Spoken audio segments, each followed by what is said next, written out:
Բարի լույս սիրելիներ, այսօրվա հոգևոր նախաճաշը կանանց հնազանդության մասին է։ Սիրելիներ, կանանց հնազանդությունը ուղղակիորեն միայն ենթարկվելը չէ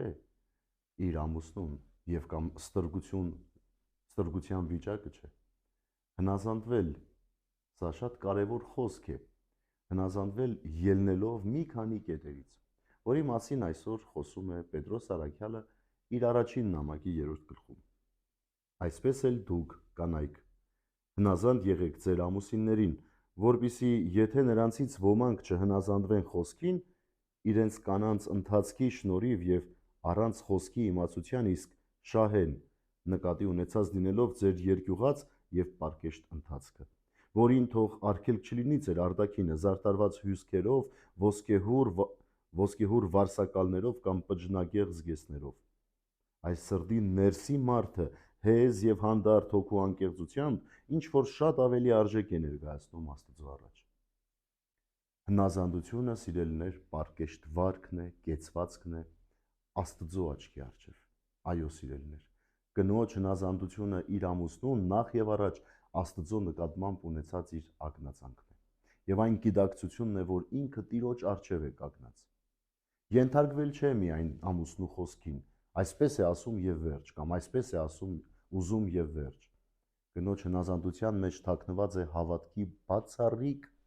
վիճակ, որտեղ կինը հավատում է իր Տեր Աստծուն, գիտի, որ իր Աստծո միջոցով ինքը կարող է իր ամուսնուն օգտակար լինել։ Ահա հնազանդության սահմանը։ Հնազանդվել Աստծուն տրված վիճակի մեջ եւ Աստծո միջով հնազանդվել իր ամուսնուն։ Եվ անշուշտ մյուս կողմից էլ ամուսինները պիտի հասկանան, որ իրենց գլուխը Աստված է, եւ եթե իրենք կանգնած են Տեր լինելու իրենց կանանց, դա միայն Աստծով է։ Դա իշխանություն չէ, դա ուժ բանեցնելու վիճակ չէ, կնոջը խփելու, հայոյելու մասին չէ, այլ Տեր լինել նշանակում է խնամք տանել, լավ առաջնորդ լինել, կարողանալ ճիշտ ճանապարհներով տանել, որպեսզի կինը Աստծո միջով տեսնի իր ամուսնուն եւ այն ամուսնուն, որ Աստծով է առաջնորդվում։ Այնպես որ, սիրելիներ, Պետրոս Առաքյալի այսօրվա այս պատգամը թող նաև մեզ հուշող լինի, կանանց եւ տղամարդկանց,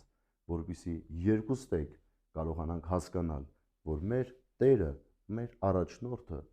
մեր հովիվը ճշմարիտ Աստված է։ Եվ եթե մենք որպես ամուսիններ եւ կանայք ուզում ենք համատեղ լինել, մեկս մյուսից Տեր եւ հնազանդ լինել,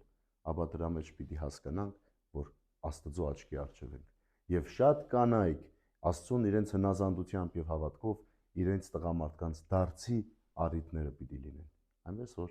սիրելի կանայք,